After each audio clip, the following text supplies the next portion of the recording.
오늘 2차 전지보다 반도체가 괜찮지 않을까? 이런 생각을 했었는데 뉴스에 110조 나왔잖아요. 근데 주가 떨어진다라는 거는 이거는 제 계산 바뀝니다. 반도체가 끝은 아니다라고 생각을 하거든요. 근데 제가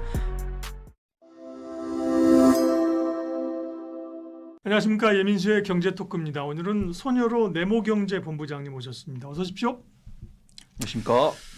반도체, 삼성전자, 하이닉스 주주환원 얘기하기 전에 일단 업황은 어떻게 된 겁니까? 뭐 워낙 그 AI의 기조가 세긴 한데, 그죠? 그리고 소위 하이퍼스케일러들의 투자도 확인이 된 건데, 다만 이제 반도체 값이 올라서, 그죠? 애플도 그렇고 엔비디아도 그렇고 가격 올린다는 건 또 부담인 것도 같고, 근데 좀 업황 좀 해석해 주세요.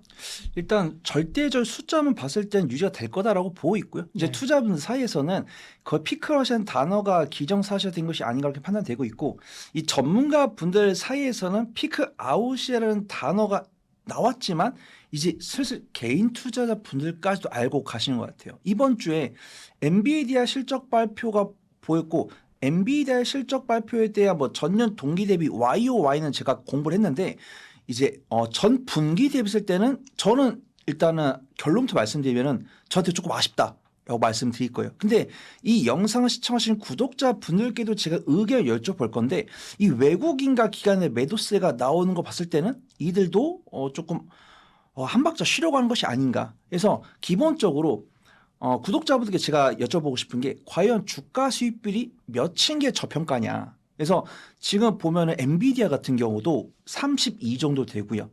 그다음 TSMC가 28, 그다음에 마이크론이 9점대, 그다음에 삼성전자랑 SKX가 4점대면은 약간 그런 거죠. 지금 반도체 메모리 ASP라든가 그다음에 뭐 메모리 가격, 디램 가격 이들의 인상은 지속이 되고 있다. 근데 인상 증가폭이 완화가 되고 있다.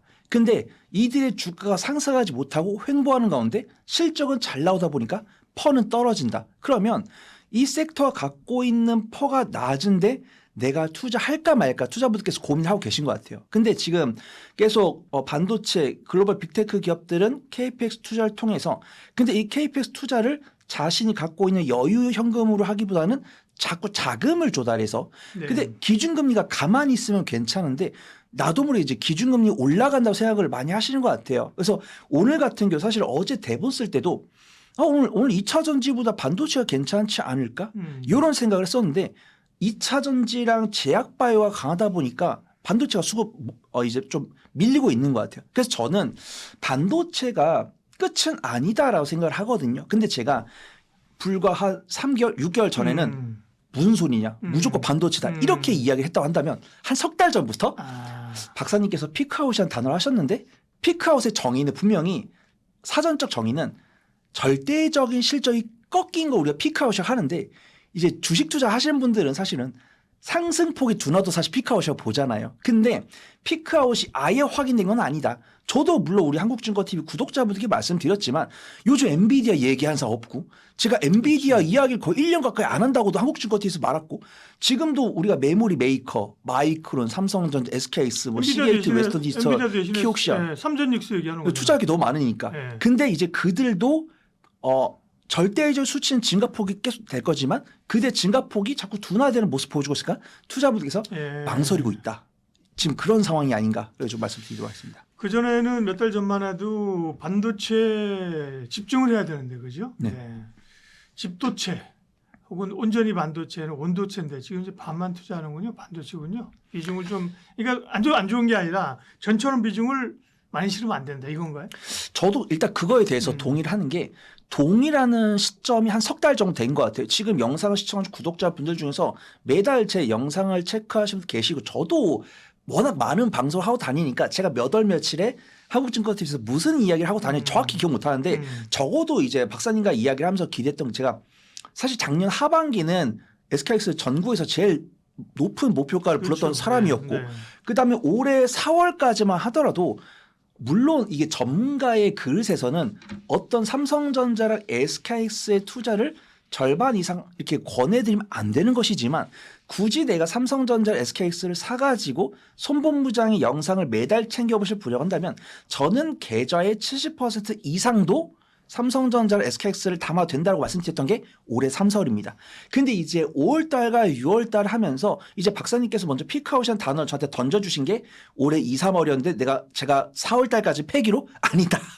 박사님 생각할 수 있는데 저는 아닌 것 같아요. 라고 말씀드리다가 이제 5월달과 6월달에 이제 단일 종목 레벨이 터지고 피크 딱 보고 이제 거래금이랑 유동성 꺾인 다음에 이제 뭐 사실 뭐 그때까지만 해도 알파벳이 투자한다고 했을 때 빈 얘기 없었다가 영구채권, 유상증자, 그다음에 지금 뭐 장기국채 금리 선물 발작 이런 키워드 나오고 갑자기 뭐 이제 FOMC에서 기준금리 올릴 수도 있다. 그다음 일본에서 기준금리 올리면서 또 엔캐리 트레이드 이야기 이런 것들이 집중적으로 반도체를 괴롭히고 있다. 근데 저는 사실은 지금 반도체 기업들이 내고 있는 실적과 뭐 마이크로소프트랑 알파벳도 지금 제 주변에 보면은 챗GPT나 이런 클로드를 유료 결제 안 하시는 분들이 거의 안 계시고요.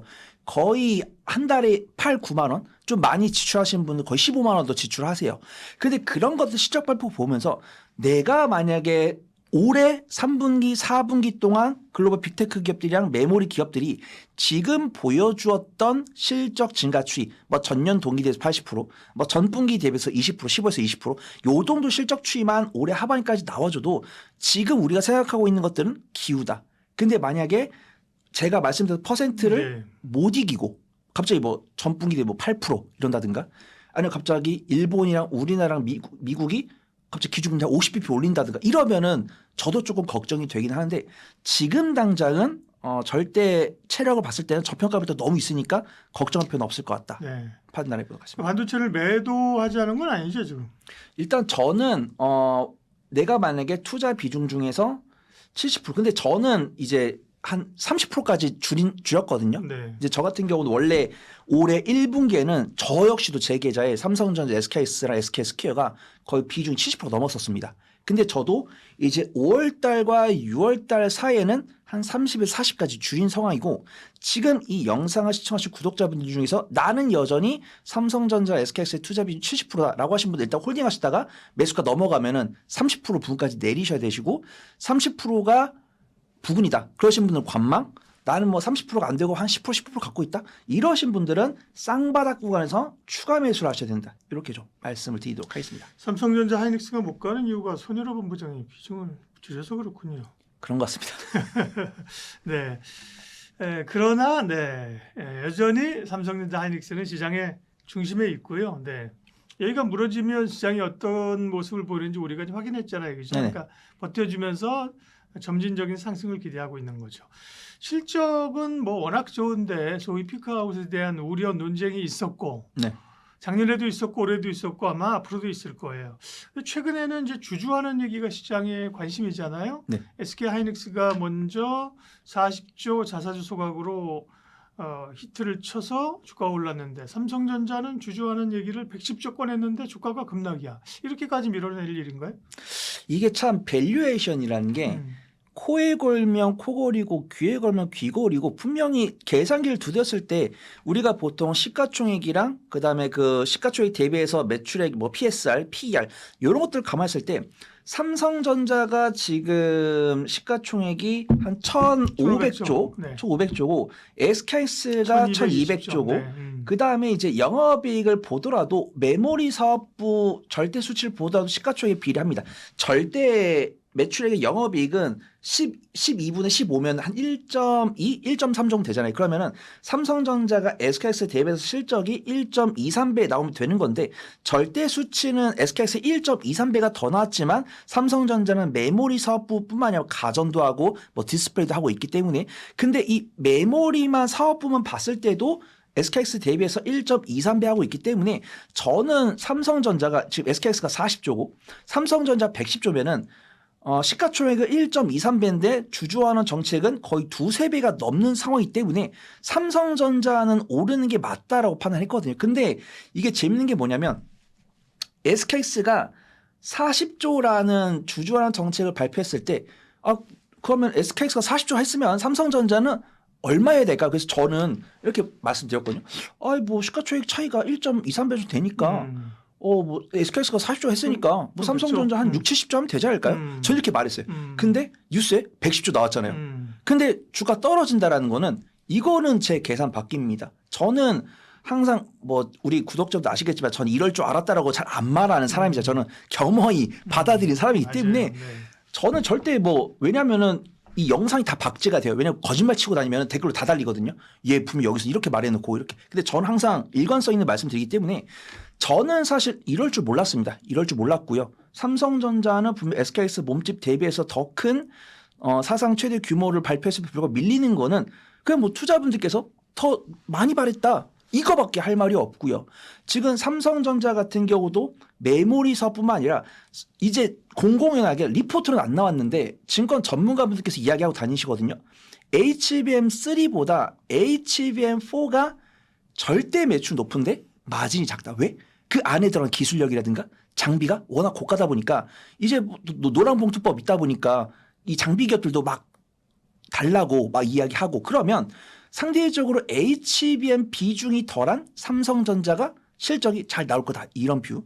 그다음에 삼성전자 같은 경우는 메모리뿐만 아니라 파운드리까지도 하고 있기 때문에 그 낙수 효과를 얻을 거다. 이런 뷰가 있어요. 근데 정작 SK하이닉스보다 삼성전자가 더 못 가는 이유를 말하라고 한다면 저는 과감히 모르겠다라고 이야기할 겁니다. 근데 저는 사실은 SK하이닉스를 좋아한다고 거의 1년 반 공공연하게 말씀드렸기 때문에 SKX가 삼성전자보다 강하게 움직이는 거에 대해서 저는 뭐 어떻게 당연하다? 불편함이 없다. 네, 저는 뭐 원래 SKX를 삼성전자보다 좋아했었고 근소하게 삼성전자 대비해서 SKX가 주가 수익 비율 기조 저평가율도 갖고 있고 시가총액도 근소하게 작은데 삼성전자가 먹거리가 많고 삼성전자가 먹거리가 많다는 걸 공개하게 말씀드렸음에도 불구하고 저는 메모리에 집중하고 있는 SKX를 좋아한다라고 이야기를 했는데 삼성전자가 SKX보다 못 움직이는 거에 대해서 팩트는 모르겠지만 이런 사유가 아닌가 이렇게 이야기를 하고 있고요.